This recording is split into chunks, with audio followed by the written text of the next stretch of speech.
Close your eyes for a moment and imagine this. A bitter winter night. Snow piling high outside, the wind howling like a pack of wolves, and inside a small hut, the air is warm, filled with the crackle of fire and the soft rustle of furs. Children are nestled between parents, elders sit near the glowing hearth, and even the family dog curls up at your feet. The cold world outside fades to nothing. You breathe in the faint pine scent of bedding, feel the weight of layered furs pressing gently against you, and realize this is not misery. This is prehistoric luxury. Tonight, we step back tens of thousands of years to discover how cavemen didn't just survive the freezing winters. They mastered the art of sleep better than most of us do today.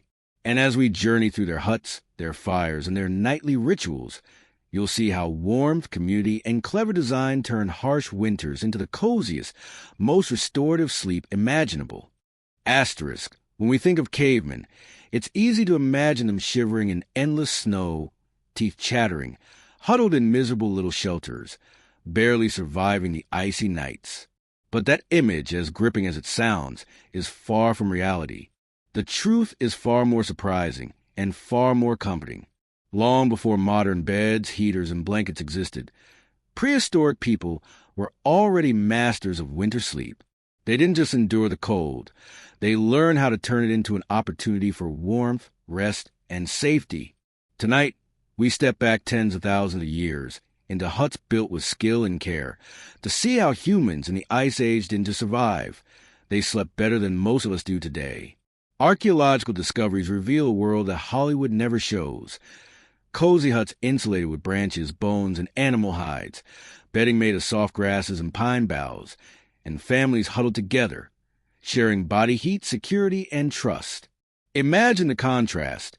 Outside, the wind screams and snow piles high, while inside, warmth envelopes every person, every limb, every furry companion.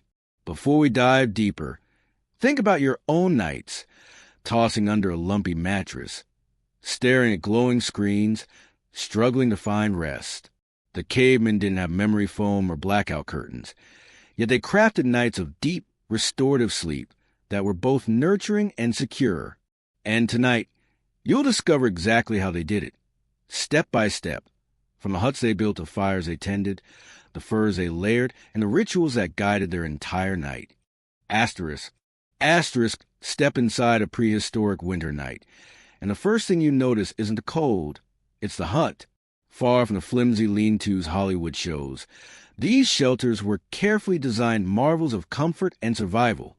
Archaeological digs from sites like Terra Amida in France and Mammoth Bone villages in Ukraine show that early humans were prehistoric architects, building structures that blocked the wind, trapped warmth, and provided safety from predators. Picture a hut made of bent branches woven tightly together, walls padded with animal hides, the floor layered with grass and pine boughs. In colder climates, massive mammoth bones form the framework, covered in thick hides, creating surprisingly spacious dwellings. The structure itself acted as insulation, the outer layer blocking ice-cold winds, the inner layers trapping body heat and warmth from carefully tended fires. Inside, the air smelled faintly of pine, smoke, and fur, a combination that modern cabin lovers might recognize as cozy. Every detail mattered. Some huts had double-layered walls, with the outer branches or bones and an inner lining of grasses or hides, sometimes smeared with animal fat to block drafts and moisture. Others were built partially sunken into the ground, creating natural insulation where warmer air pooled in the center. Lighting was minimal, just a flicker of fire casting shadows on walls of hides, but it created warmth, comfort, and a gentle rhythm to the night. These huts weren't just about survival. They were about restful, protected living. Even in the midst of Ice Age storms, the people inside were safe from frostbite and the howls of distant predators. Every hut told a story of ingenuity. The placement of the entrance often faced away from prevailing winds, while vents or small openings above the fire allowed smoke to escape without letting heat slip away. Some shelters had multiple small hearths to evenly distribute warmth, ensuring that even those sleeping on the outer edges could stay cozy. Imagine lying down inside one of these huts. The snow piles silently outside, while inside. Warmth wraps around your body. You can hear the gentle crackle of the fire, the soft rustle of furs, and the low breathing of family members. The walls, carefully insulated, hold the heat in, while the natural materials cradle every curve of the body. This wasn't just a roof over the head. It was a sanctuary designed for sleep, safety, and connection. Huts varied depending on location, climate, and available resources. In Europe, mammoth bones and tusks were abundant, so they became structural elements. In other regions, dense woods or stone provided a framework, while animal hides sealed gaps. The ingenuity lay in adapting to the environment, using what nature provided to create maximum comfort and security. Even tiny details mattered. Stones placed around hearths would radiate heat long after flames dimmed. Layers of moss or grass on the floor lifted sleepers above the cold earth. Animal hides not only insulated but also cushioned and provided subtle sense of familiarity and security. Every layer, every placement, every material contributed to a holistic system of warmth and protection. By the time the inhabitants of these huts laid down to sleep, they weren't thinking of the wind, the snow, or the wolves outside. They were immersed in a cocoon of warmth and security. The huts weren't just shelters. They were instruments of deep, restorative sleep, engineered with precision, passed down through generations, refined through trial and experience. Step back and notice the brilliance.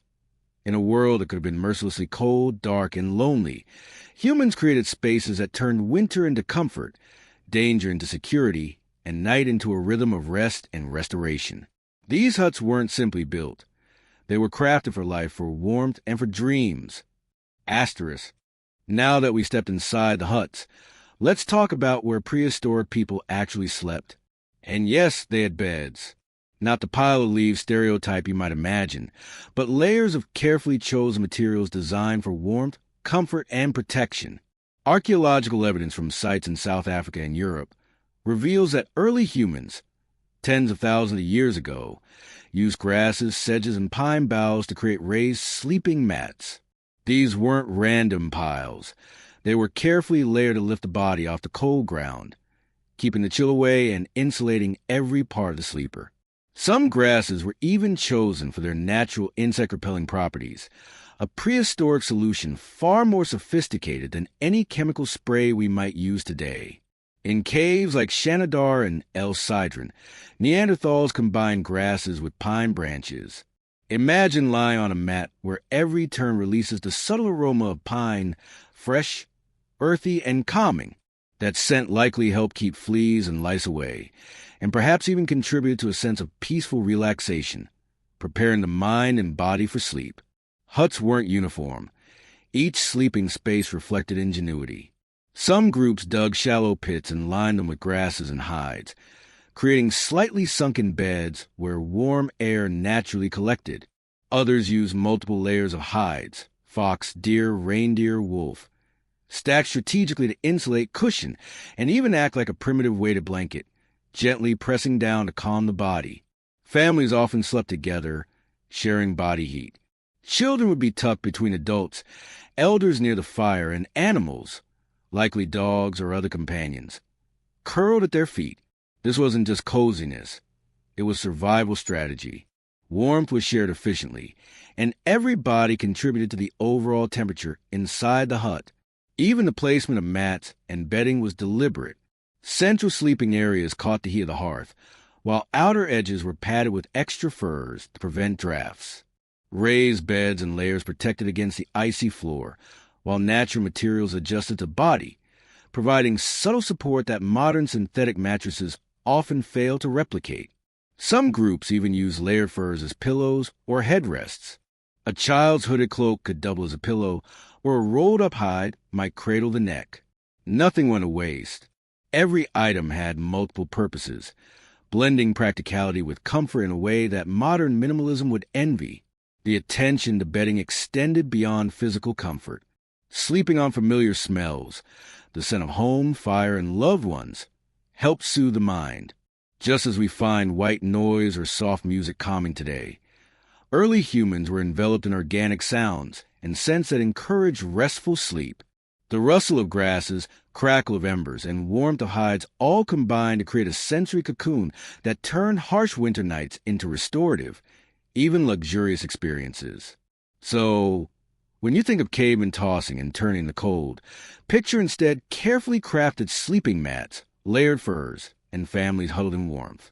Every detail, from the choice of grass to the thickness of hides, was part of deliberate design, an art of comfort perfected through necessity, ingenuity, and observation of nature. In these huts, sleep was not a luxury. It was a carefully orchestrated, deeply restorative practice. The ground might have been frozen outside, but inside, on their mat of grass and layers of furs, prehistoric humans had mastered the art of comfort, blending warmth, scent, texture, and family presence into perfect winter sleep. Asterisk inside the huts, warmth wasn't just about bedding. It was also about what people wore. Prehistoric sleepwear wasn't cotton pajamas or fleece robes. It was layers of tailored animal hides and furs, crafted to trap heat, repel drafts, and keep the body comfortable through long, freezing nights. Archaeological finds from Europe and Asia show that early humans, tens of thousands of years ago, sewed hides together with bone needles, creating fitted garments rather than simply draping skins. Tunics, leggings, and cloaks were carefully tailored to hug the body, keeping warmth close while allowing freedom of movement. These garments weren't just clothing. They were prehistoric pajamas, designed specifically for sleep, insulation, and comfort. Fur selection was intentional. Fox fur, with its dense undercoat, offered exceptional warmth. Deer and reindeer hides were durable and soft. Wolves and bears provided thick, heavy pelts that could cover multiple sleepers at once, much like a weighted blanket, gently pressing down to calm the body. Imagine a family lying under a massive bear hide, every member cocooned together, warmth shared efficiently from one body to another. Layering was key. Soft inner skins with fur facing inward trapped heat directly against the body. Heavier outer hides added insulation, and some people even inserted grasses or moss between layers for extra warmth. Every layer had a purpose, creating a microclimate inside the hut that made survival not just possible, but comfortable. Feet were never forgotten. Cold toes could ruin sleep. So prehistoric people crafted fur-lined moccasins, sometimes stuffed with dry grasses for extra insulation. Even while lying on bedding of grass and pine boughs, toes remained warm, circulation steady, and frostbite avoided.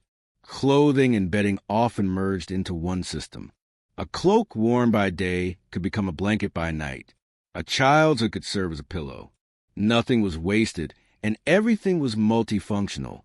This efficient adaptation maximized warmth and comfort using materials available in the harsh winter environment. Beyond physical warmth, clothing also provided psychological comfort.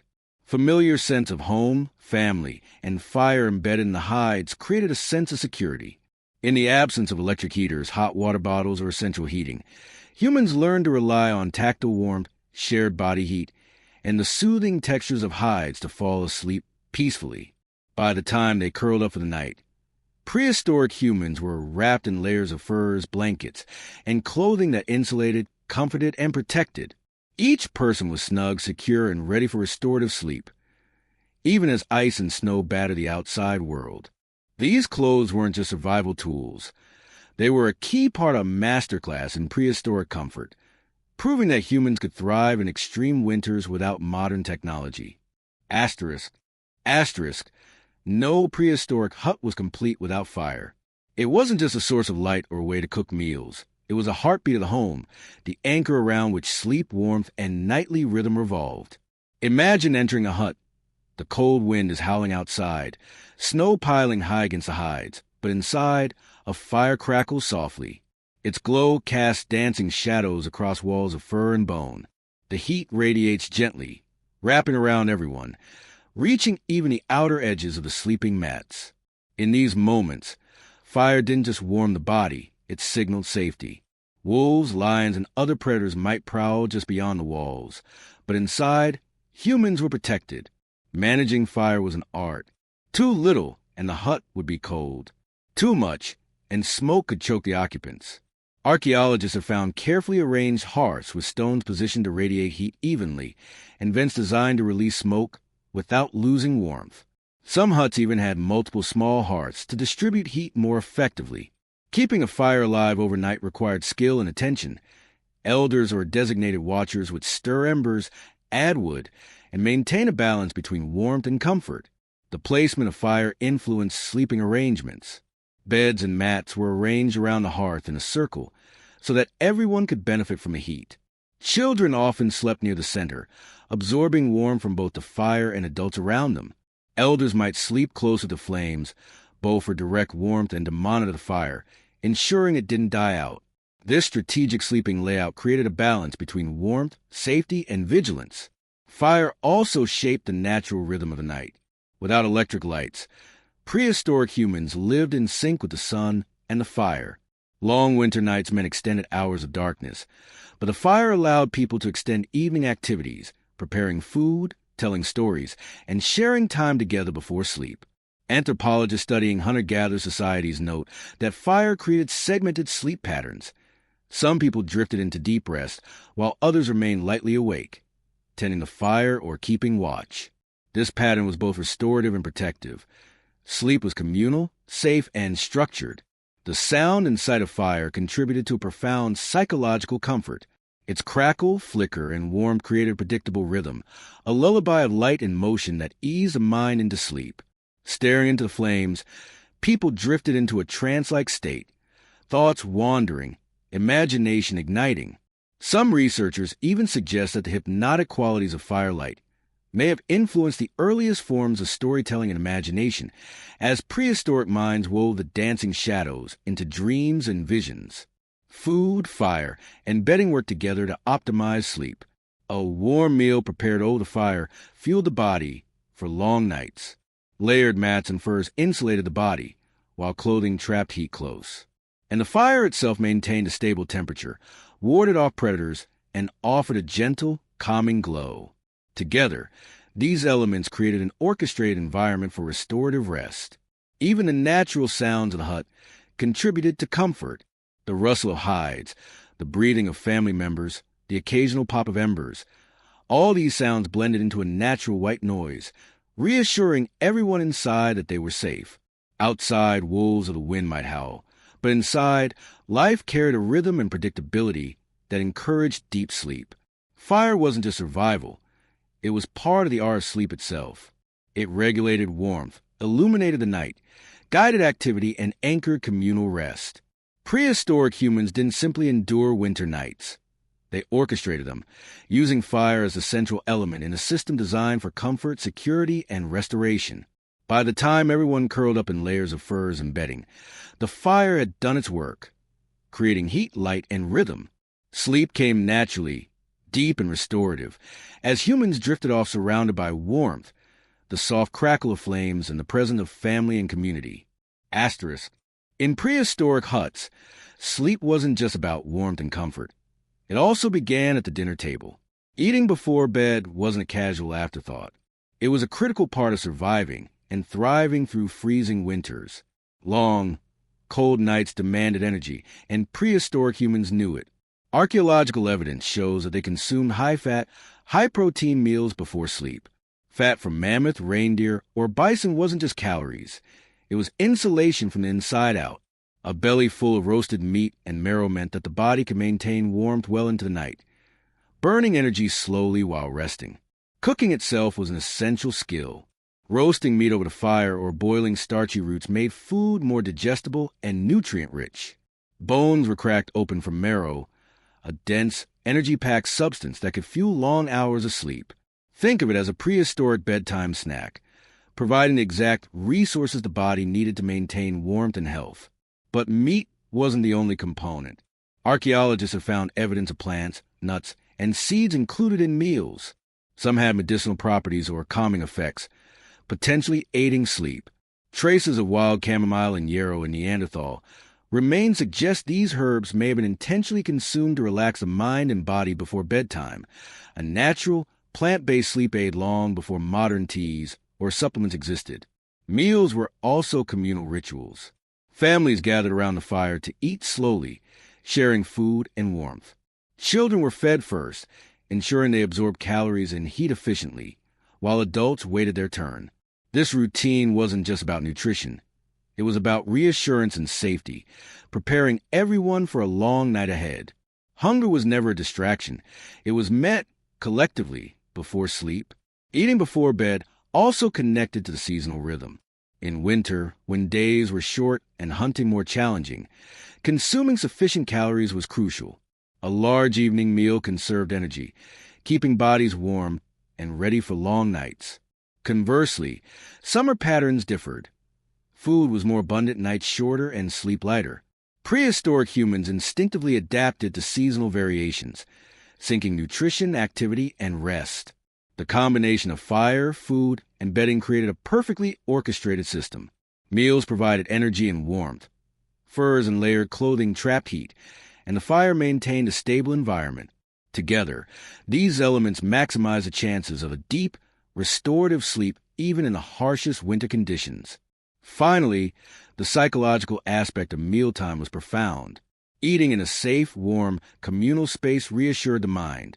The simple rhythms, passing food, sharing stories, laughter, and soft voices, create a sense of normalcy and security. Just as we feel comforted by a home-cooked meal today, prehistoric humans drew mental and emotional warmth from these evening rituals. So, before they even lay down on their furs, their bodies and mind were prepared. Fat, protein, and slow-release carbohydrates fuel warmth. Familiar smells and tastes relax the mind. Firelight provided rhythm and security. And the communal experience of sharing a meal strengthened bonds and trust. Sleep didn't just follow. It was a natural, inevitable next step in a carefully designed nightly routine. Sleep was also rich in sensory and psychological benefits.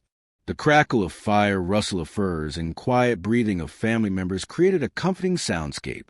Shadows dancing on the walls, the warmth of loved ones, and the gentle scent of pine and animal hides provided an immersive, multi-sensory experience that encouraged relaxation. Even minor disturbances, a shift of a body, a creak in the structure, were absorbed into the rhythm of the night, maintaining a calm, reassuring environment. Perhaps most fascinating was the connection between sleep and social cohesion. Communal sleeping meant that safety was shared, warmth was shared, and even dreams were indirectly shaped by the presence of others. The group functioned as a single living organism, each member contributing to the collective well-being. Children learned patterns of safety and care, elders maintained stability, and everyone participated in the nightly rhythm that reinforced trust and security. Segmented sleep, synchronized with seasonal rhythms, added another layer of mastery. In winter, longer nights allowed multiple cycles of rest and wakefulness, each carefully tuned to conserve energy, maintain warmth, and optimize alertness. Summer offered shorter, lighter sleep cycles, aligning rest with abundant daylight. Humans adapted fluidly, showing remarkable resilience and intelligence in their approach to rest. In the end, the prehistoric hut was far more than a shelter. It was a laboratory for perfecting sleep. Every element, from bedding to fire, clothing to communal arrangements, was integrated into a single, harmonious system. The cold outside was not an enemy, but challenge met with ingenuity, cooperation, and careful attention to detail. So, when we imagine cavemen braving freezing winters, we must also imagine them sleeping deeply, safely, and comfortably. They didn't just survive, they mastered the art of winter rest, achieving restorative sleep that kept their bodies strong, their minds sharp, and their communities thriving. Perhaps in their cold huts under layers of furs, with the fire glowing and loved ones near, prehistoric humans experienced the deepest, most satisfying sleep imaginable, something even modern comfort can rarely replicate. Asterisk. And there you have it, a glimpse into the incredible world of prehistoric winters, where cavemen didn't just survive, they thrived. From expertly crafted huts to layered furs, carefully tended fires, and the rhythm of communal sleep, our ancestors mastered the art of winter rest in ways that modern life can hardly match. Next time you complain about a lumpy mattress or a cold bedroom, Remember, thousands of years ago, humans slept deeply in freezing landscapes, guided by the fire, the furs, and each other. Sleep wasn't a luxury. It was survival, comfort, and community all at once. If you enjoyed this journey into the past, make sure to subscribe, hit the like button, and leave a comment telling us what fascinated you the most about prehistoric sleep. Were you surprised by the ingenuity of their huts? Or the way they managed a fire and communal warmth? I love reading your thoughts. It's like sitting around the same campfire together, thousands of years apart. And remember, this isn't just history. It's a reminder that rest, community, and connection have always been essential. So tonight, as you lie down to sleep, maybe imagine the glow of a prehistoric fire, the warmth of your tribe, and the deep, restorative rest of our ancestors. Thank you for joining me on this journey. Until next time, sleep well, stay curious, and keep exploring the extraordinary lives of those who came before us. Asterisk.